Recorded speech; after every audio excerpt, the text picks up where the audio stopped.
భవిష్యత్తులో భారత్ చేపట్టబోయే గగన్యాన్ ప్రాజెక్టుకు భారతీయ వ్యోమగామి శుభాంశు శుక్లా అంతరిక్ష అనుభవాలు చాలా అవసరమని ప్రధానమంత్రి నరేంద్ర మోడీ అన్నారు. 2010లోపు మనం మరో 40 నుంచి 50 మంది వ్యోమగాములను తయారు చేసుకోవాల్సిన అవసరం ఉందని తెలిపారు.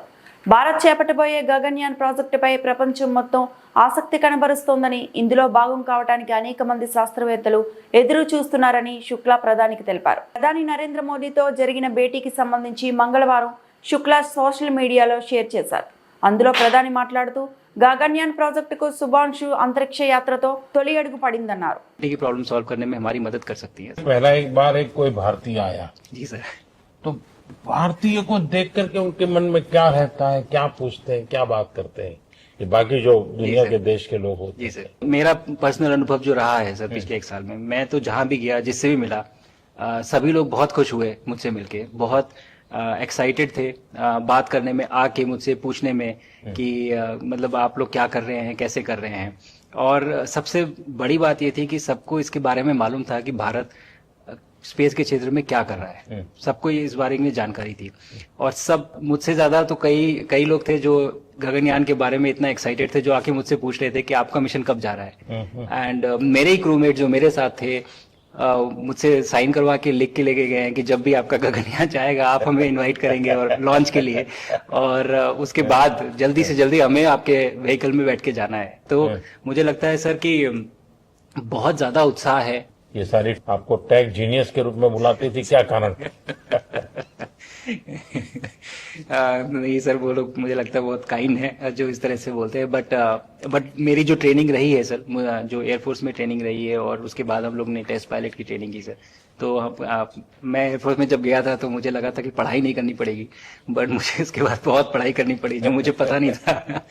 और टेस्ट पायलट बनने के बाद तो एक ये काइंड ऑफ एक इंजीनियरिंग का एक डिसिप्लिन बन जाता है सर. इसरो में ट्रेनिंग की, हमारे साइंटिस्ट ने हमको पढ़ाया तो 3-4 साल.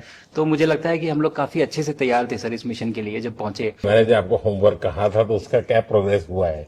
बहुत अच्छा प्रोग्रेस हुआ है सर. और लोग काफी हंसे थे मेरे साथ. उस मीटिंग के बाद उन्होंने मुझे चढ़ाया भी था कि आपके प्रधानमंत्री ने आपको होमवर्क दिया है. दिया तो है और बहुत जरूरी है सर. हमें इस बात का आभास था, मैं गया ही इसलिए था.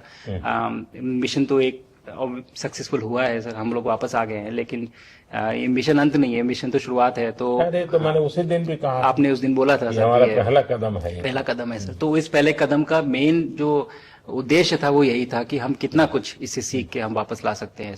लेकिन सबसे बड़ा काम होगा हमारे सामने, एक बहुत बड़ा एस्ट्रोनॉट का पूल होना चाहिए हमारे पास सर. हमारे सामने 40-50 लोग सर रेडी इस प्रकार का. सर अब तक तो शायद बहुत कम बच्चों के मन में होता होगा, हाँ यार ये कुछ अच्छा है. लेकिन अब आपके आने के बाद शायद वो विश्वास भी बहुत बढ़ेगा, आकर्षण भी बढ़ेगा. सर जब मैं छोटा था, राकेश शर्मा सर पहली बार गए थे 1984 में, पर एस्ट्रोनॉट बनने का सपना कभी मेरे मन में नहीं आया क्योंकि हमारे पास कोई प्रोग्राम नहीं था, कुछ भी नहीं था सर. बट मैं जब इस बार गया सर स्टेशन में तो 3 बार मैंने बच्चों से बात की. एक बार लाइव इवेंट था सर और 2 बार रेडियो के थ्रू उनसे बात हुई. और तीनों इवेंट में सर एक बच्चा था हर इवेंट में जिसने पूछा कि सर मैं कैसे एस्ट्रोनॉट बन सकता हूँ. तो मुझे लगता है कि ये अपने आप में हमारे देश के लिए बहुत बड़ी सफलता है सर कि आज के भारत में वो उसको सपने देखने की जरूरत नहीं है, उसको मालूम है कि ये पॉसिबल है, हमारे पास ऑप्शन है और हम बन सकते हैं. और आपने जैसा कहा सर कि ये जिम्मेदारी है मेरी, मुझे लगता है मुझे बहुत मौका मिला कि मैं अपने देश का रिप्रेजेंट कर पाया हूँ. और अब ये मेरी जिम्मेदारी है कि अब मैं ज़्यादा से ज़्यादा लोगों को यहाँ तक पहुँचाऊँ.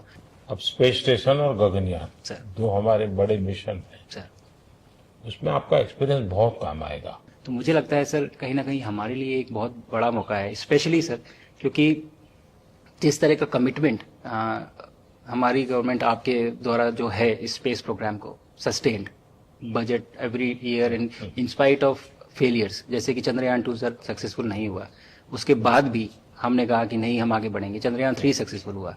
ऐसे ही फेलियर होने के बाद भी अगर इतना सपोर्ट मिल रहा है और ये पूरी दुनिया देख रही है सर, तो कहीं ना कहीं सर हमारी इस समय क्षमता भी है और इस समय पोजीशन भी है.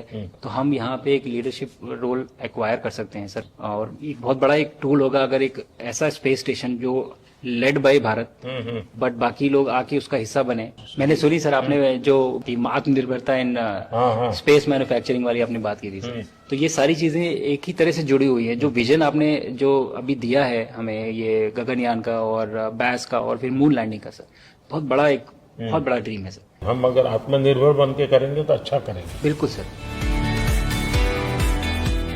मैंने काफी सारी चीजें सर स्पेस से फोटोग्राफ वगैरह कोशिश की भारत की लेने की। तो ये भारत यहाँ से शुरू से ये ट्रायंगल, ये बैंगलोर है सर, ये हैदराबाद क्रॉस हो रहा है, और ये जो फ्लैश आप देख रहे हैं सर, ये सारी बिजली चमक रही है सर, बिजली जो पहाड़ों में हो रहा है सर, और ये क्रॉस होते ही जो डार्क एरिया आता है सर, ये हिमालय आ जाता है, और ये ऊपर की तरफ जो जा रहे हैं सर, ये तारे हैं सारे, और ये क्रॉस करते ही ये पीछे से सूरज आ रहा है सर।